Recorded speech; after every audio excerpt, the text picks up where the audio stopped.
So here it is, my new project. And all you need is a soda bottle, a straw, and these little building block pads. They're like the Lego pads. You can also get them at Dollar Tree in their own brand. But I think what I told you, well, I might have misled you. These are the greatest.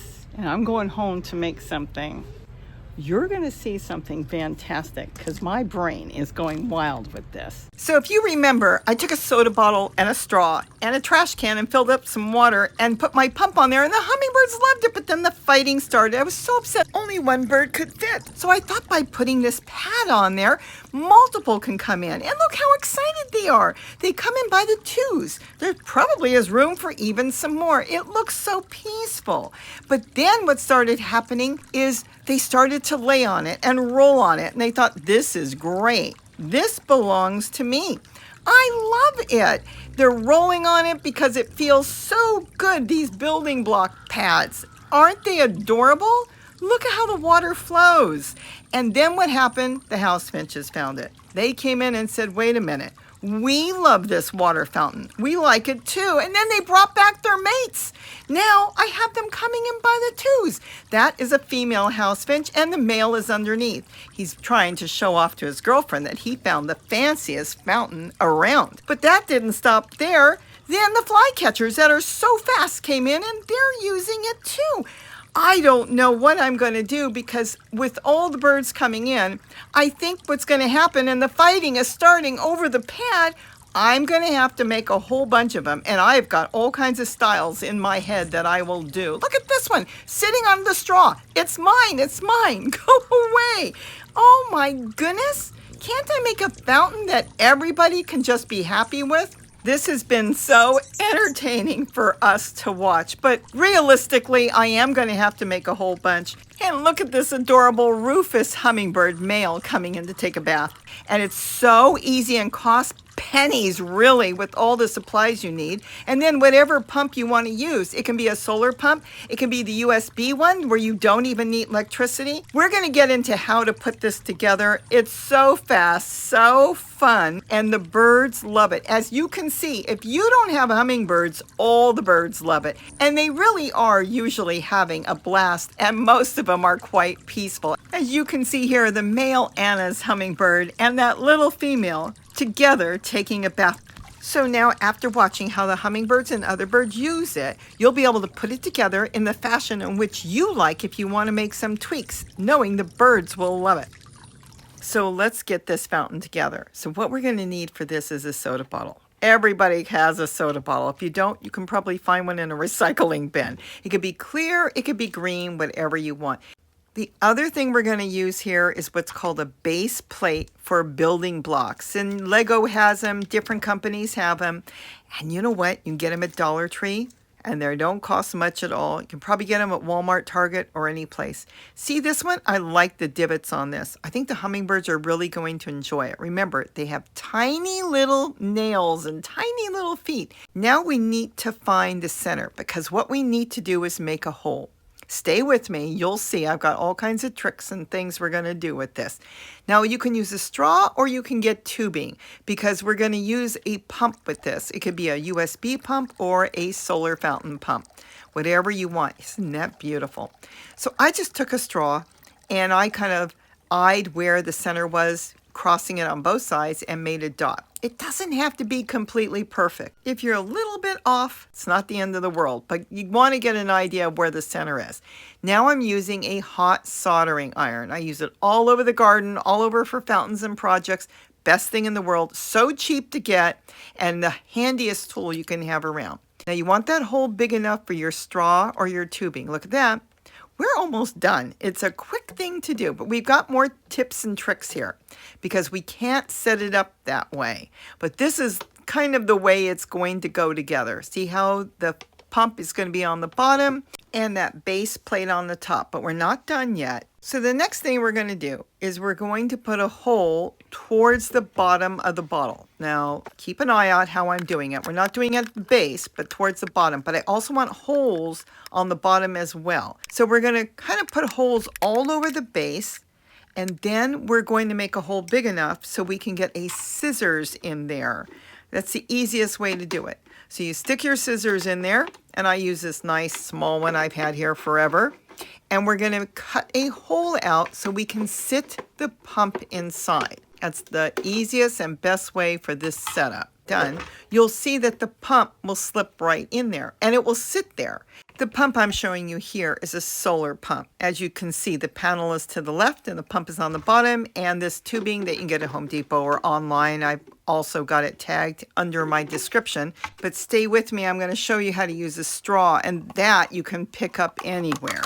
Now the next thing we have to do is we've got to cover this entire bottle with holes. The water's got to flow through completely, because when you sit this in a bucket or whatever you decide to sit it in, you don't want it to be bobbing up and down like it's in the ocean like a buoy. It's got to sit still. So put as many holes as possible. Now the other thing is this plate will not sit on top of the bottle. There's nothing to hold it. So what we're going to have to do is cut it. Now we want to cut it where it's the same size. So go a little further down so the top that you're going to cut off and the bottom will be the same. So it won't slip all the way inside. And here I just take a Sharpie pen, I hold it still against my body, and I spin the ball around. Isn't that cool? Now I have a nice straight line, and I'm starting a hole here with my soldering iron. Then I'm going to take that scissors and I'm just going to cut all the way around. This is fantastic. Now I will tell you, if you wanted to, you could skip using the top, but I think with the straw or the tubing, when the top sits in there like that, it helps hold it to stabilize it a little bit. But you could get away without it. And see now how the plate will sit on there nice and flat? It's not going anywhere. So the base has a platform now to sit on, nice and flat. Perfect. Now you can use a straw, like I told you, it will slip right in. These are called jumbo straws or bubble tea straws. And that will be a great way to hook on your pump. And I'll show you in a minute how to use a straw in case it's not the right size. So you won't have to stress out if it doesn't fit. It will fit. We will make it fit. Or you could use the tubing, which you could pick up at different aquarium stores or different hardware stores, or like I said, it's in my description. And you can use either one, whatever you want to use. The tubing usually is very flexible and will fit onto a lot of the different pumps. You just push it on, and then you're going to sit your pump inside, and the solar panel, which has a really long cord, is going to sit out in the sun somewhere. So the pump will be in the water, the solar panel will be out in the air facing the sun. Now you're just going to have your plate on top, your base, and look at that, the hummingbirds will come take a bath. Now, if you want to use a straw with any of your pumps, sometimes they don't fit. Sometimes they're too big. See how it's not making a good connection? It won't work. The water will run out on the sides and it won't be pumping up the straw, and that can happen. Well, I'm going to take a different color straw here. I'm going to cut the straw, and I'm going to show you how we can make it fit nice and snug. We're going to slit it and make it where it's going to snap on, and we're going to open it up, slip it over where the pump is, and let's test it right now. And no, it's still too loose. So what we do is we build it up, and we take a second piece. Doesn't matter how long it is. You can see how it's being done here. And we're going to slit this one too. Just cut it completely open and slip it on top. They're kind of wrapping around each other, but we're building up the straw. And then what you do is slip it on. If it works, let's see how it goes. Is it nice and snug? There it is. It's snug. It's perfect. If it was the opposite, if it was too small, I sometimes have used a hot glue gun and gently work the end bigger. Another way, you could dip the end in almost boiling water and then it should slip on. Remember, it's got to be jumbo straws. So we're done, and it literally took minutes to put together. Now, I do have links in my description where you can still get a solar fountain kit cheap, and I get all mine on eBay, though you can buy it from Walmart and other places. May cost a little bit more. As far as the USB pumps, I have so many videos on that. That's the pet fountain pumps that you use for your cat and dog in the house. Those cost about $10 to $15, and most of us do have USB power units for backups for our phone. This is all we need. Now, I will say none of my USB power units, and I go up to 20,000, have never overheated, though I put them in the shade. Remember, it is drawing out the smallest amount of power, and eventually it will run out after 2 to 4 days. You just swap it out. I keep 2 on hand and you are good to go. And look around. You can use any plastic container, a trash can from Dollar Tree, a plastic bucket. You may have something in your house ready to put this together with. If you have any questions, please ask your questions. It makes me put another video together to answer them so everybody can have these, because who's benefiting? The birds are benefiting. And of course we are too, because we get to sit, watch, and enjoy them. And there's nothing more fun than watching a hummingbird or any bird come and take a bath or drink and enjoy our garden, deck, or patio. So with that, have a wonderful day. And don't forget to eat what you grow and make some fountains for the birds. They love moving water. Bye-bye.